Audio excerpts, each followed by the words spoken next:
Tere ja nüüd on mul hea meel tutvustada teile Ants Veetõusmätt, inimest, kes oli 1992. aastal rahareformi ajal õige mitmes erinevas olulises rollis. Esiteks oli Ants Eesti Panga nõukogu esimees, teiseks oli ta Tartu linnapea ja kolmandaks Ülemnõukogu liige. Aga alustan võib-olla veidi ajas varasemalt, et Ants, mis hetkest teie hakkasite kaasa mõtlema sellele, et Eestis tuleb teha rahareform ja kuidas seda rahareformi tegema peaks?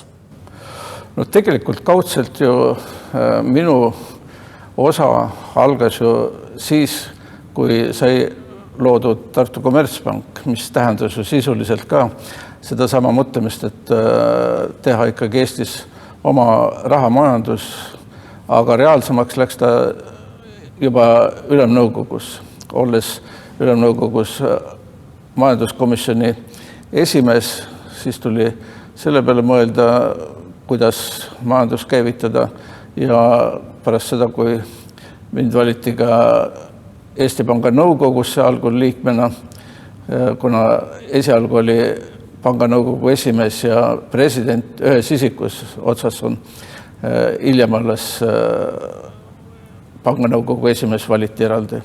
Siis muidugi läks asi reaalsemaks ja olles Ülemnõukogu liige, olin ma sisuliselt nii-öelda vahemees Eesti Panga ja Ülemnõukogu vahel, sest kõik need majandus- ja rahandusalased seaduseelnõud käisid läbi majanduskomisjoni, mida ma siis juhtisin kuni Tartu linnapeaks valimiseni.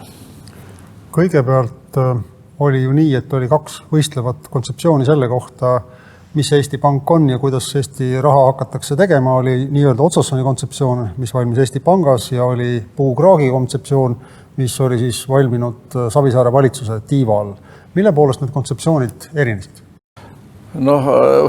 See võibki öelda, et ega tegelikult ju sisuliselt nad ei erinenud. Mõlemil oli eesmärgiks oma raha loomine, kuidas ühe või teise otsuseni jõuti, see muidugi varieerus mõlemas kontseptsioonis, aga nii sisulist erinevust ei olnud, sest küsimus oli rohkem selles mõttes poliitiline, et kas nüüd Eesti Pank või valitsus, et kumma kontseptsioon läbi läheb ja Ülemnõukogus oli selle arutelu väga tormiline tegelikult ja eks katsuti kõiki vahendeid võtta, et oma kontseptsioon läbi suruda.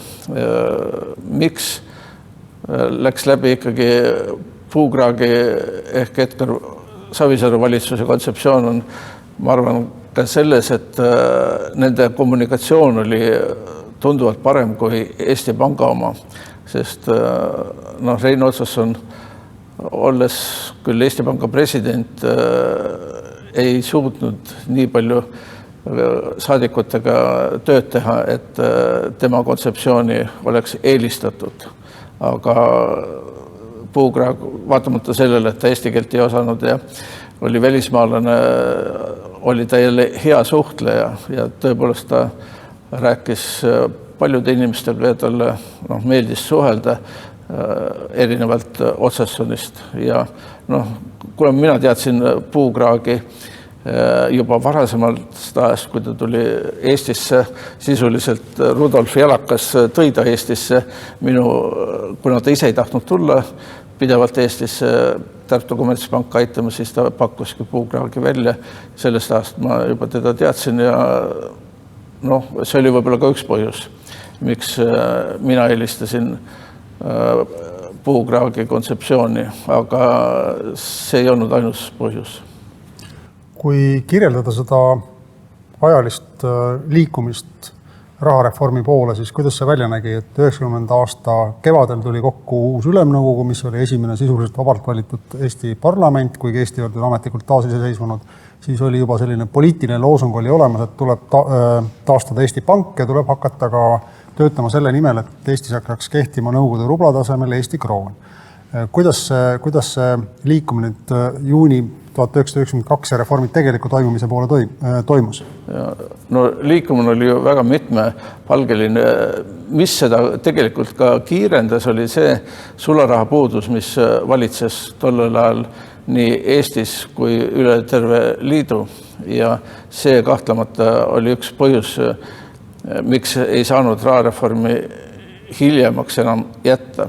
Samas oli rahareformi ettevalmistus ju tegelikult ja nende kontseptsioonide ettevalmistus alanud ju imeprogrammi järgi ja siin vahepeal ju pakuti välja igasuguseid, et võtame Soome marga üle ja Savisaar pakkus veel teisi variante välja, maksekaarte ja nii edasi ja Tartus tegime vahepeal oma raha. Need olid kõik sellised manöövrid, mis kiirendasid rahareformi tegemist ja Ülemnõukogu võttis ju vastu rahareformi komitee otsuse, kus antigi, mis oli, ma arvan, väga õige otsus, et anti 3 mehele sisuliselt ainuõigus korraldada rahareform. See oli siis Eesti Panga president. Mina nõukogu esimehena olin nagu asendusliige algul, siis oli valitsusjuht ja Ülemnõukogu spiiker oli. Need 3 meest tegelikult vahepeal käidi ka 6 koos, hakkasid otsustama ja reaalselt tegutsema, sest kuigi Eesti Pank oli seal juba hakanud raha tellima, siis need olid omaette probleemid. Eesti Panga nõukoguga me käisime ka Rootsi rahapajas trükikodades vaatamas, kuidas raha tehakse ja mis tingimustel on võimalik seda saada. Selle ühe reisi ajal vahetus tekkis ka Eesti Panga presidendi vahetus. Aga see just, et tehti need komitee, rahareformi komitee 3-liikmelisena, see oli ainuõige otsus ja see aitaski seda rahareformi edukalt läbi viia. Muidugi pärast seda tulid ju ka kohtadel rahareformi komiteed, siis tulid kohtadel rahavahetuskomisjonid, mis reaalselt hakkasid siis raha vahetama, nii et see töö käis pidevalt, sest rahva surve tegelikult iga nädalaga, iga päevaga kasvas, et oma rahale üle minna, eriti sellises sularaha olukorras, nagu ta oli 92 aasta algul. Ja nii ta läks, et lõpuks tehti see reform ära, kuigi avalikult ju seda kuupäeva ei õigatud kuskil mitu kuud varem välja ega rääkimata aastast.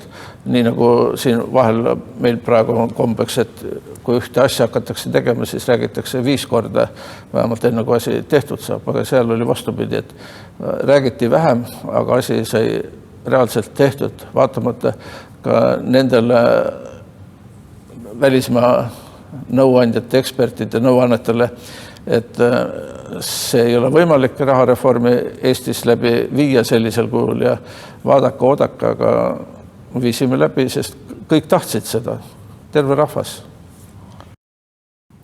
Küsin Siim Kallase rolli kohta, et Siim Kallas võttis Eesti Panga juhtimise üle 1991. aasta sügisel.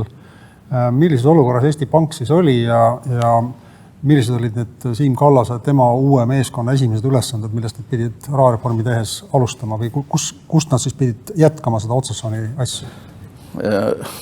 Eesti Pangas oli tollel momendil päris keeruline olukord ja see ei olnud seotud mitte niivõrd rahareformiga, kuigi ka raha trükkimise probleemid olid olemas, kuidas raha telliti ja kus kohas telliti, mis tingimustel telliti, need probleemid olid olemas, aga ma arvan, et tollel momendil Siim Kallase valimine panga presidendiks oli ka hea ja õige samm, nii et tema eelis on ka see, et ta oskab inimestega suhelda, samas ta näeb makromajanduslikult asju õigesti ning kõik see varasem töö andis talle tõesti need võimalused näha neid asju nii-öelda õiges pildis ja hakata reaalselt tegutsema.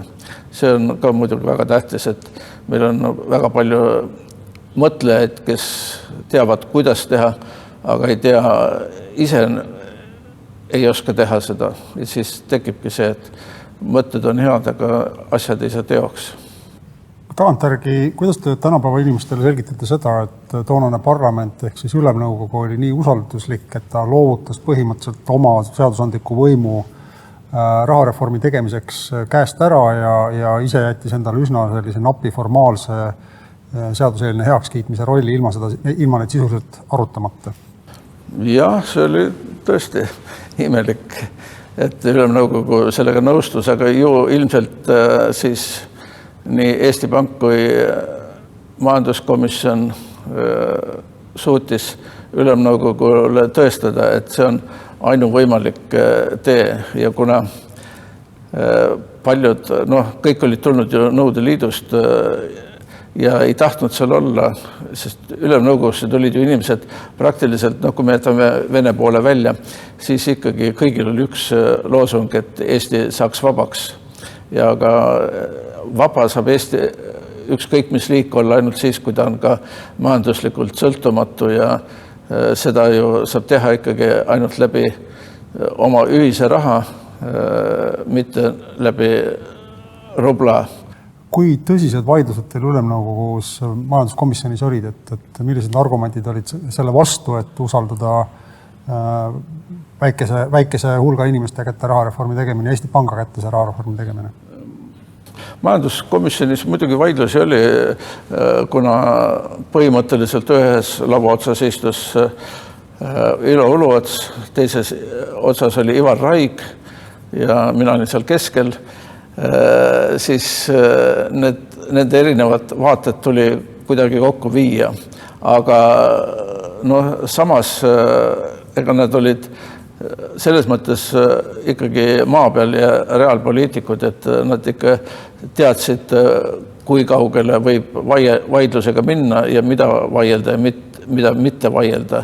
Aga tookord ikkagi Ülemnõukogu liikmed said asjast aru, et kui me tahame reaalselt asja läbi viia, siis mida vähem infot välja lekib, seda parem ja ükskõik kui palju inimesed annavad allkirju, et nad peavad seda saladust, siis ometi 100 hulgast alati üks allkirja andja võib lihtsalt oma rumalusest midagi hakata rääkima, mida ei ole vaja rääkida.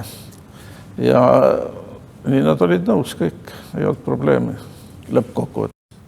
Te olite siis korraga kahes rollis, et olite Ülemnõukogu komisjoni esimees ja te olite Tartu linnapea, et kuidas te linnapeana tajusite, et kuidas need ettevalmistused, millal te linnapeana tajusite, et ettevalmistused hakkavad jõudma sinnamaale, et nüüd rahareform tõesti on tulemas? Linnapeana minu probleemid olid esialgu linnapeana see, et saaks normaalset elu elada, sest tollel ajal ikkagi see sularahakriis oli väga suur ja ettevalmistus oli põhiliselt see, et kui see rahareform teoks saab, siis et need rahavahetuspunktid hakkaksid reaalselt tööle ja et see turva kõik sujuks. Ma mäletan, kui ka rahareformi eelsel ööl praktiliselt öö läbi ma sõitsin mööda linna ühest punktist teise, et uurida, et kas kõik on kontrolli all, aga õnneks kõik läks ikkagi väga libedalt ja hästi. Rahareformi läbiviimise üks tingimus oli siis ka sellise registri koostamine, usaldusväärse registri koostamine, kes on siis need Eesti Vabariigi elanikud, kellel on õigus üldse oma rublasid kroonideks vahetada, et kui palju te selle registri koostamisel pidite osalema? No tegelikult sellega tegelesid osakonnad ja see ei olnud väga suur probleem. Probleem oli rohkem kõrvalseisjates, et kas ikka Vene sõjaväelased ja nende abikaasad võivad saada Eesti kroone või mitte, et kuidas see olukord on, aga ma arvan, et selles mõttes oli see õige otsus, et ikkagi kõik, kes olid elanike registris, et nad said vahetada, sest sellega hoiti ära palju pahandusi ja mis oli ju Eesti edu põhjus, et me saime üldse vabaks ilma ühegi püssilasuta, ilma ühegi ohvrita, just see, et me tabasime nagu ära, kui palju me võime järele anda, kui palju me ei või järele anda, kuidas me seda teeme nii, et ka meie vastastel ei oleks võimalik meid rünnata täiesti ilmsüütult, nii nagu tehti seda Leedus või Lätis. Meil muidugi vedas hästi, et me saime kõik sellisel kujul läbi viia oma asjad ilma ühegi ohvrita ja kõik jäid rahule. Kui nüüd tagantjärele vaadata, siis tõepoolest mõtled, et kuidas see kõik sai võimalik olla, see ei olnud nii, et me läksime lauluväljakule, laulsime ja olimegi vabad. See nõudis ikka muud tööd ka, aga see laulmine oli ka hädavajalik, sest ilma laulmiseta võib-olla ei oleks see asi nii lihtsalt sujunud. Te ütlesite, et inimeste seas kui surve kasvas, soov saada oma raha. Kas see surve oli rohkem selline majanduslik surve, sest et Nõukogude rubla väärtus kukkus kiiresti ja inimesed said aru, et nende raha ostujõud kaob, või oli see ka selline emotsionaalne surve, et me 91. aastal oktoobris, 91. aasta augustis, 20. augustil saime taas iseseisvaks, aga ikkagi me kasutades neid Lenini pildiga Nõukogude rublasid tegelikult ei ole suutnud lõplikult sellest impeeriumist ennast lahti haakida. Seal oli mõlemat, oli kahtlemata oli tähtis see emotsionaalne pool, et ikkagi Eesti Vabariik ja oma raha, aga teiselt poolt, nagu ma ütlesin, et kiirendas kogu seda protsessi see olukord, mis Nõukogude panganduses oli tekkinud, kus sisuliselt raha ei liikunud, kus rubla väärtus, ametlik väärtus oli üks, turuväärtus oli hoopis teine ja kui me tegime näiteks Tartu raha, siis turu peal oli Tartu raha väärtus võrdne Soome margaga, nii et see oli päris hea näitaja, aga Vene rubla ei saanud kuidagi Soome margale vastu. Nii et mõlemad pooled olid seal tähtsad. Kuidas muutus Tartus elu võrreldes siis nädal enne rahareformi ja nädal pärast rahareformi, et kui te praegu peaksite minema Tartu Ülikooli rääkima 20-aastastele majandustudengitele, kellel endal sellist ajastu kogemust üldse ei ole ja ei saagi olla, et kuidas te neile seda erinevust selgitaksite? Ega see erinevus kohe välja ei tulnud. Võib-olla esimese nädala jooksul oli veel eufooria ja pärast seda hakkas see tõsielu jõudma inimesteni, et rahareform iseenesest ju mingit imet ei tee. Meil on ikka puudu rahast, kui nüüd oli, kui varem oli, et ei olnud kaupu, hinnad jooksid üles, siis nüüd oli vastupidi, et kõik said piskut raha ja samas selle raha eest ei saanud väga palju osta. Aga majanduslikult see võttis aega, enne kui kõik harjusid sellega, et raha tuleb teenida, et see ei tule iseenesest. Kas te mäletate, mida te ise oma esimeste kroonidest ostsite? Ei mäleta. Jah, ega neid ei olnud palju, aga ilmselt sellel ajal oli palju muude asjade üle mõelda. Kas teil oli ka mõni hetk selle aja jooksul, mil rahareformi ette valmistati, kus teil tekkis ka selline tunne, et mõni asi on väga valesti või et siin on nüüd tegemist nii riskantse otsusega, et asi võib tegelikult äpardada?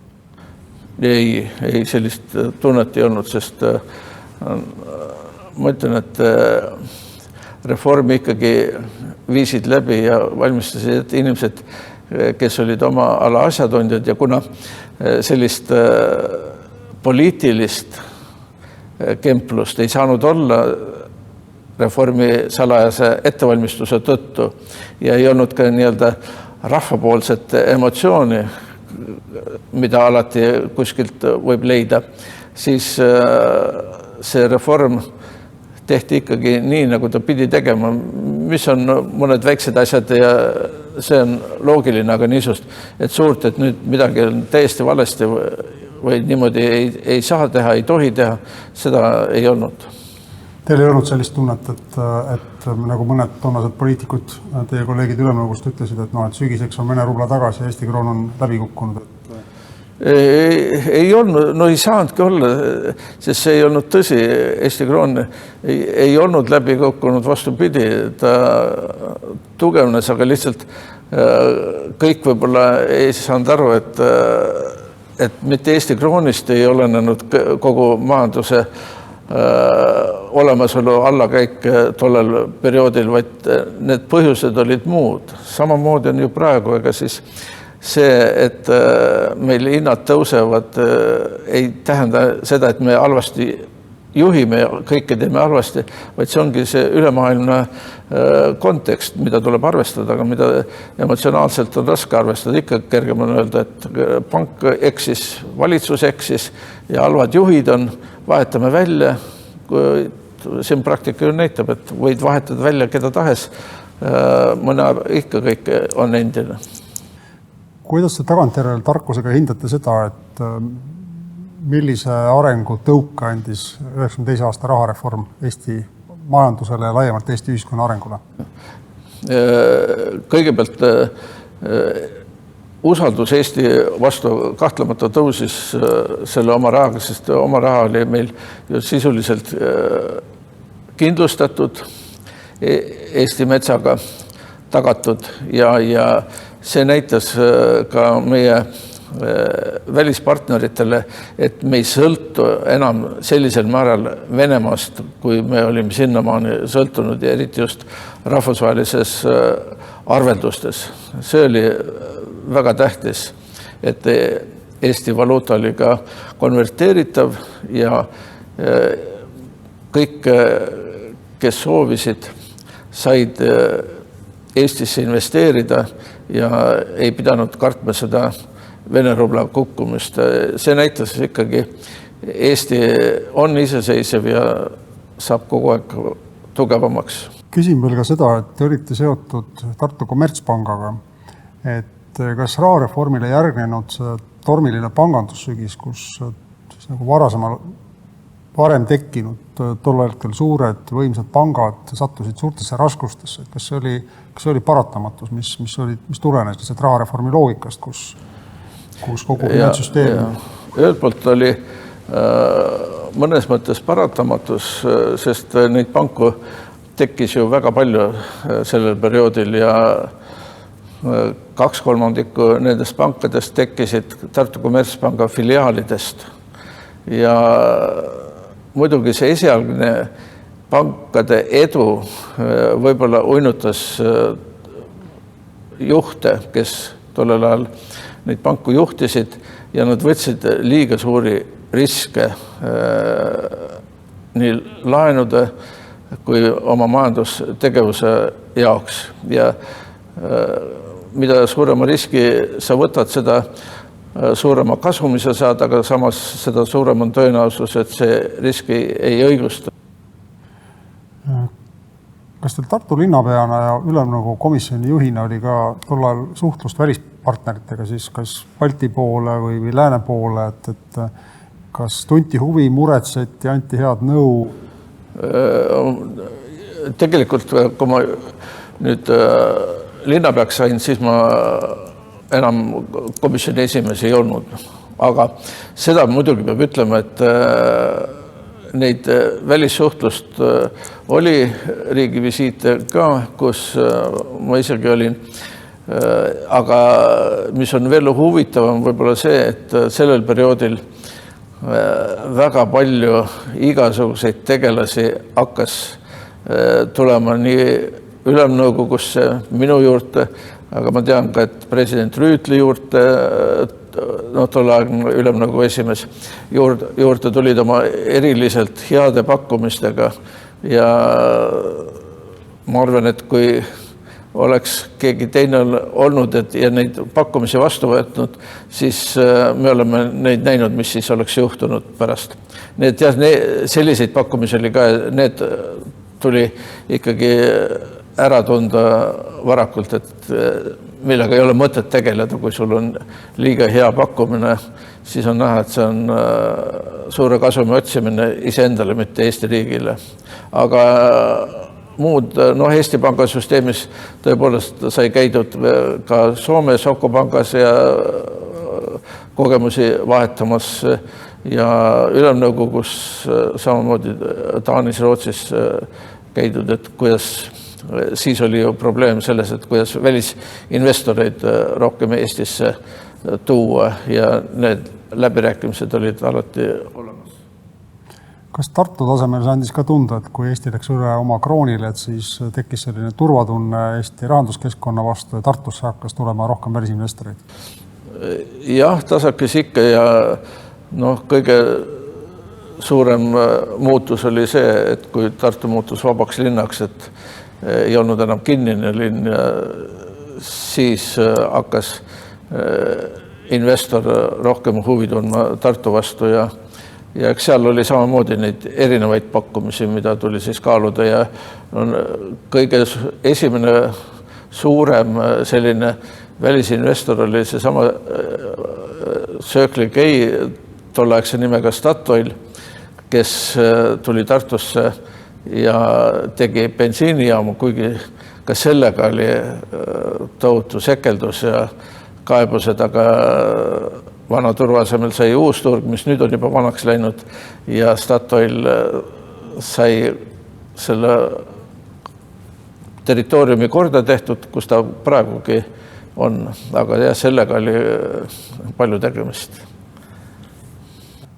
Eesti Pangas liiguvad tänini sellised head legendid, et kui rahareformi ettevalmistamisel oli ülemnõukogus mingid asjad tompel korda ajada, siis räägiti Ants Veetõusmäega. Ants Veetõusmäe võttis vajalikud paberid või vajalikud jutud endaga kaasa, käis Toompeal, rääkis õigete inimestega ja kõik Eesti Panga asjad said tehtud muretult ja õigel ajal ja kvaliteetselt. Kas see vastab tõele? Kas ta nüüd päris tõele vastab, aga võib-olla minu eelis oli tõepoolest see, et ühelt poolt ma olin panganõukogu esimees, teiselt poolt ülemnõukogu majanduskomisjoni esimees ja ülemnõukogus oli tavaks saanud niimoodi, et kui üks või teine seadusandlus otsuse projekt käis majanduskomisjonis läbi, siis suures saalis enam suuri vaidlusi ei olnud, praktiliselt ei olnudki, sest ütleme ausalt, ülemnõukogus neid inimesi, kes tundsid huvi majanduse vastu või kes teadsid majandusest, neid ei olnud ülearu palju. Rohkem oli literaate ja selliseid sotsiaalteadlasi. Aga siis sai ülemnõukogu majanduskomisjonis kõigepealt asjad läbi räägitud ja kui asi läks komisjonist suurde saali, siis tõesti ei olnud probleemi. Seda muidugi tähendas seda, et tavaliselt majanduskomisjoni esimees kandiski neid asju ette, tuli õhtul ilusti ette valmistada oma kõne ülemnõukogu suures saalis ja suures saalis kindlasti oli neid tarku ka, kes küsisid üht ja teist, aga küsida võib kõike, vastata saab alati nii, nagu on vajalik, nii et see ei olnud probleem. Ma ei mäleta ka, et oleks suuri probleeme olnud rahandusasjade vastuvõtmisega, mis Eesti Panka puudutas, aga ilmselt ikkagi need dokumendid, mida ülemnõukogule andsime, need olid hästi ette valmistatud ja kui sa oled asjaga kursis ja tead neid asju, siis ei ole ka probleem neid kaitsta ükskõik mis organis, olgu ta ülemnõukogus või kuskil maal. Nii et minu roll oli tihtipeale küll vahendaja roll, aga mul ei olnud probleemi sellega. Kõik läks hästi.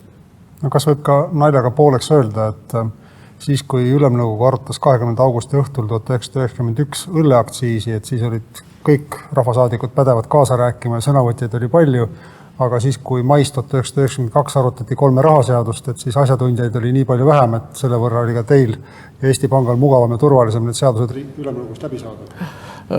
No 20. augustil tõepoolest arutati aktsiisiseadusi, aga seal oli ka põhjus see, algul ei pidanudki niimoodi minema, aga siis, kuna ei saadud kokkuleppele 20. augusti otsusega, siis Nugis ütles mulle, et nüüd on vaja neid majandusalaseid seadusandlusi ette kanda ja ära teha ja aega venitada. Ja nii see läks, aga seal, kui oli rahareformiga seotud küsimused, siis muidugi küsiti ikka, aga päris nii ei olnud, et keegi küsinud ja tarku küsimusi nii jutumärkides kui ka ilma jutumärkideta oli ka piisavalt, aga ma ütlen veel kord, et kui sa oled asjaga kursis, siis ei ole probleemi nendele vastata, olgu ta tark küsimus lollis mõttes või tark küsimus targas mõttes, kõik saavad vastuse ja kas nad on sellega rahul või ei ole, see enam ei puutu asjasse, peaasi oli, et need otsused said vastu võetud ja need said edukalt vastu võetud. Keda te nimetaksite nende inimeste seas, kellest sõltus kõige rohkem edukas rahareformi ettevalmistamine ja läbiviimine? No muidugi kogu see Eesti Pank Siim Kallasega eesotsas, kuid keda peab veel eraldi ära märkima ja ka panganõukogus oli see tunda Rudolf Jalakas.